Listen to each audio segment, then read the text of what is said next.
Hello guys, 안녕하세요. 반갑습니다. Okay, so for this time, continue natin itong PUA Reviewer Reading Series na kung saan i-discuss ko po sa inyo yung mga content ng nasa 960 questions and we are now on 423. 사백이십삼 번 문제. Okay, let's start. 시작합시다. 운전할 때는, okay, 운전하다, to drive, and 열 때, kapag, or sa tuwing, no? Sa Tagalog, sa tuwing siya guys. Okay, sa tuwing tayo ay nagda-drive, sa tuwing ikay nagda-drive, that's the thought, blank, 안 됩니다. Okay, 안 됩니다 means not allowed, bawal. So dito pa lang sa per sentence guys, if alam mo to, makakahin ka na kung ano yung magiging tamang sagot. If alam mo yung mga pinagsasabi dyan. Okay, so 1번, tingnan natin yung choices. She observed, sa lahat ng choices meron silang 면. It just means if, kung. Okay? So, bawal daw kung 금연하다. Okay? 금연하다. So, 금연하다 means to do not smoke. Bawal manigarilyo. Prohibited yung paninigarilyo. Kasi kumji, prohibition. Then, yon, I guess it comes from the word yonggi, means smoke. So, smoke is prohibited. Okay?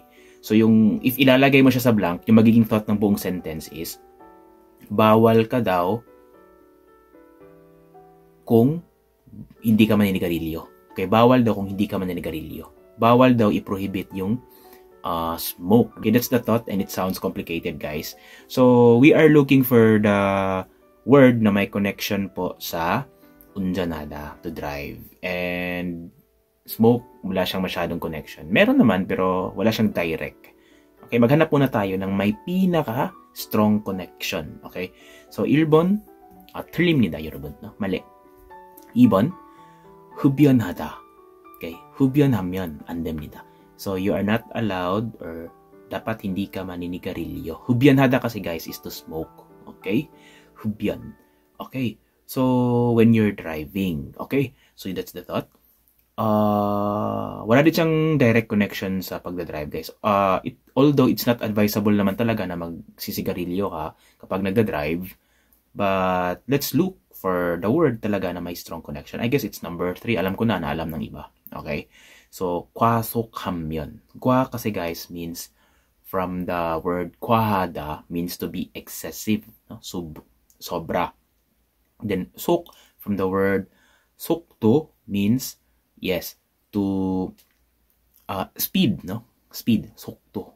Okay. So, 과속 means overspeeding. So, you are not allowed to overspeed. Bawal daw if mag-overspeed ka sa tuwing ikay magdadrive. That's the thought if ilalagay mo siya sa number or if ilalagay mo siya sa blank. So, ito yung tamang sagot, guys. No? Ito yung may strong connection sa word na 운전하다. Okay.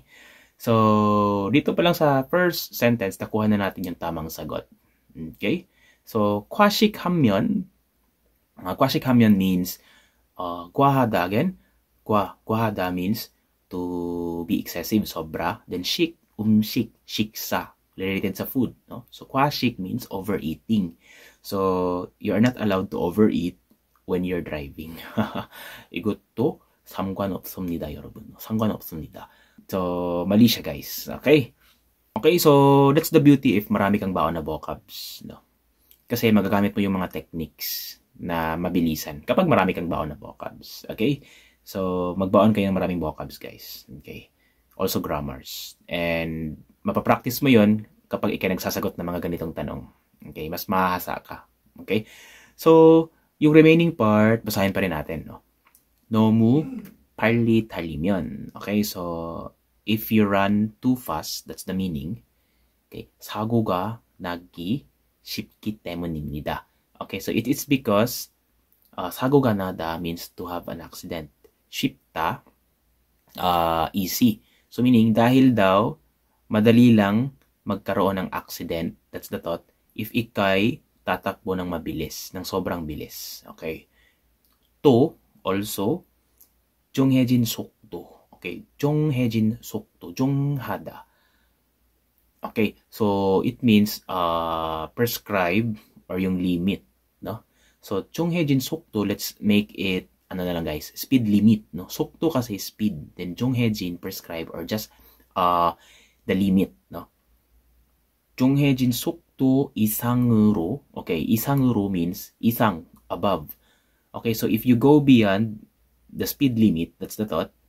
If sosobra ka sa speed limit, talim yon. If you run na sobra sa speed limit, okay, 벌금, fine, yung multa, 내야 하는 경우도 생깁니다. So, magkakaroon din ng case, that's the thought, case, 경우, 생깁니다, to happen. So, there will be case that you have to pay fines, multa. Kapag tatakbo ka ng above or sobra sa speed limit. That's the thought of the last sentence. Okay, so next number, 424. 어, 424번 문제. 높은 장소에서 일을 할 때는, okay, ito guys, no? 높은 장소에서, okay, in the higher places, 높다. Okay, 높다 means high, 장소, place. 높은 장소, meaning mataas na lugar.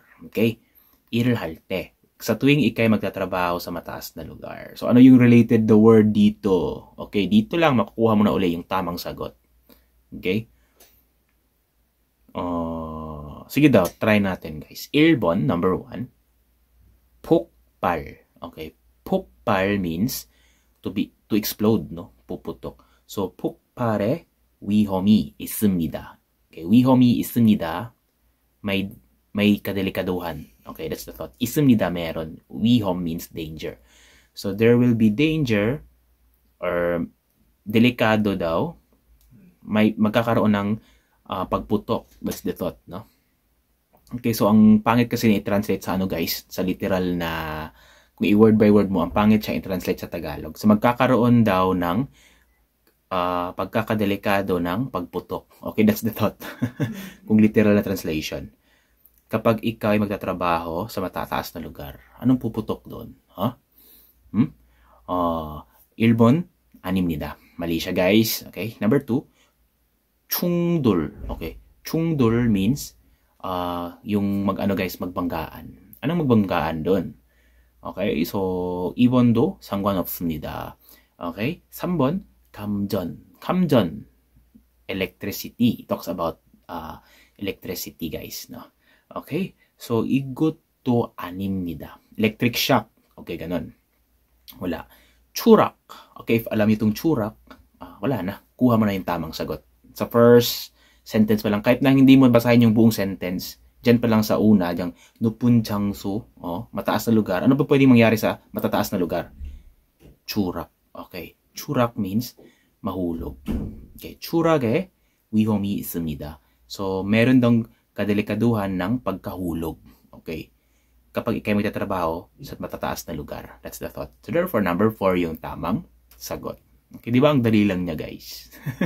Madali lang talaga siya kapag marami kang baon na vocabs at saka grammars. And then, alam mo siya kung paano mo gamitin. Okay? Madali lang talaga yung exam. I tell you. Yung mahirap lang is yung preparation. Okay? Mahirap lang is yung disiplina. Pagdidisiplina sa sarili. Okay? So, nakuha na natin yung tamang sagot. But let's discuss the remaining part. 그래서 항상 안전대를, okay, 그래서 that's why 항상, always, 안전대, safety belt, 먼저, first, okay, 착용한 후에, after you 착용하다, after you wear, first, the safety belt, 작업을 시작해야 합니다. 작업, work, 시작해야 합니다. Start, then 해야 합니다, you have to. So, you have to start the work na after mong maisuot una yung safety belt. Lagi. That's the thought of the last sentence. Okay guys, so 다시 한번 정답 4번입니다.